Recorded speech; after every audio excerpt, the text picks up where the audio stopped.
کیا آپ نے کبھی سوچا ہے کہ بعض لوگ کم کماتے ہوئے بھی خوشحال زندگی گزارتے ہیں جبکہ کچھ لوگ بہت زیادہ کمانے کے باوجود پریشان رہتے ہیں؟ کیا وجہ ہے کہ پیسہ تو آتا ہے لیکن ٹکتا نہیں؟ آمدنی بڑھتی ہے مگر گھر سے سکون غائب رہتا ہے۔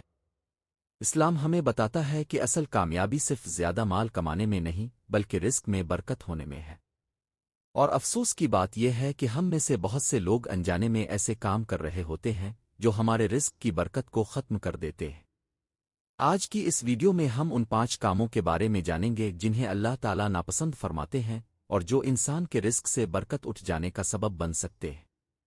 ویڈیو کو آخر تک ضرور دیکھیں کیونکہ 5واں سبب ایسا ہے جو اکثر لوگ روزانہ کرتے ہیں اور انہیں احساس بھی نہیں ہوتا۔ نمبر 5، ناشکری کرنا۔ اللہ تعالیٰ نے ہمیں بے شمار نعمتیں عطا فرمائی ہیں۔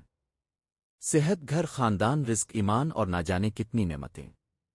لیکن اکثر لوگ ان نعمتوں کو نظر انداز کر کے صرف اپنی کمیوں پر نظر رکھتے ہیں۔ وہ دوسروں کی زندگی دیکھ کر شکوے کرتے ہیں، قسمت کو برا کہتے ہیں اور ہر وقت شکایت کرتے رہتے ہیں۔ قرآن کریم میں اللہ تعالیٰ فرماتے ہیں، اگر تم شکر کرو گے تو میں تمہیں اور زیادہ دوں گا۔ سوچئے، جب اللہ خود وعدہ فرما رہے ہیں کہ شکر نعمتوں میں اضافہ کرتا ہے تو ناشکری کیا کرے گی؟ یقیناً ناشکری نعمتوں کی برکت کو کم کر دیتی ہے۔ نمبر 4، والدین کی نافرمانی۔ ماں باپ وہ ہستیاں ہیں جن کے لیے اللہ تعالیٰ نے قرآن میں بار بار حسن سلوک کا حکم دیا ہے، لیکن آج کے دور میں بہت سے لوگ والدین کی خدمت کو بوجھ سمجھنے لگے ہیں۔ ان سے اونچی آواز میں بات کرنا، ان کے جذبات کو ٹھیس پہنچانا ان کی ضروریات کو نظر انداز کرنا عام بات بنتی جا رہی ہے۔ یاد رکھیں، والدین کی دعا انسان کو وہاں تک پہنچا سکتی ہے جہاں اس کی محنت بھی نہ پہنچ سکے، اور والدین کی ناراضی ایسی رکاوٹ بن سکتی ہے جو کامیابی اور برکت کے راستے بند کر دے۔ نمبر 3، نماز میں غفلت۔ نماز صرف ایک عبادت نہیں بلکہ اللہ تعالیٰ سے تعلق جوڑنے کا سب سے مضبوط ذریعہ ہے۔ جب بندہ دن میں 5 مرتبہ اپنے رب کے سامنے کھڑا ہوتا ہے تو اس کی زندگی میں سکون، رحمت اور برکت آتی ہے۔ لیکن جب نماز کو نظر انداز کیا جاتا ہے، سستی کی جاتی ہے یا جان بوجھ کر چھوڑ دیا جاتا ہے تو انسان خود کو اللہ کی رحمت سے دور کر لیتا ہے۔ بہت سے لوگ رزق میں تنگی کی شکایت کرتے ہیں مگر اپنی نمازوں کا جائزہ نہیں لیتے۔ کبھی کبھی مسئلہ کم آمدنی نہیں بلکہ اللہ سے دوری ہوتی ہے۔ نمبر 2، جھوٹ اور دھوکہ۔ رسول اللہ نے سچائی کو نجات کا راستہ قرار دیا ہے، لیکن آج کاروبار، ملازمت اور روزمرہ معاملات میں جھوٹ عام ہو چکا ہے۔ کسی چیز کا عیب چھپا دینا، جھوٹے وعدے کرنا، غلط معلومات دینا، دھوکہ دہی سے فائدہ اٹھانا، یہ سب ایسے اعمال ہیں جو وقتی فائدہ تو دے سکتے ہیں لیکن ان میں برکت نہیں ہوتی۔ بعض لوگ حیران ہوتے ہیں کہ اتنی کمائی کے باوجود پیسہ کہاں چلا جاتا ہے۔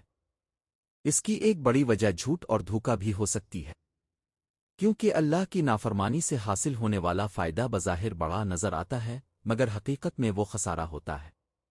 اور اب نمبر 1، وہ سبب جو سب سے زیادہ خطرناک ہے، حرام کمائی۔ رشوت، سود، فراڈ، دھوکہ دہی اور ناجائز ذرائع سے حاصل کیا گیا مال، یہ وہ چیز ہے جو انسان کی زندگی سے برکت کو مکمل طور پر ختم کر سکتی ہے۔ حرام مال سے گھر بن سکتا ہے، گاڑی خریدی جا سکتی ہے، ظاہری آسائشیں حاصل کی جا سکتی ہے، لیکن دل کا سکون، اطمینان اور اللہ کی رضا حاصل نہیں کی جا سکتی۔ اسلام ہمیں سکھاتا ہے کہ حلال کا تھوڑا رزق بھی حرام کے بہت زیادہ مال سے بہتر ہے، کیونکہ حلال رزق میں اللہ کی رحمت شامل ہوتی ہے۔ اختتامیہ، میرے عزیز دوستو، اگر آپ چاہتے ہیں کہ آپ کے گھر میں سکون ہو، آپ کے مال میں اضافہ ہو اور آپ کی زندگی میں حقیقی خوشحالی آئے تو آج ہی ان 5 چیزوں سے بچنے کا عہد کر لیں۔ ناشکری سے بچیں، والدین کی خدمت کریں، نماز کی پابندی کریں، جھوٹ اور دھوکہ چھوڑ دیں، اور ہمیشہ حلال رزق کمانے کی کوشش کریں۔ یاد رکھیں، رزق صرف محنت سے نہیں، اللہ کی برکت سے بڑھتا ہے۔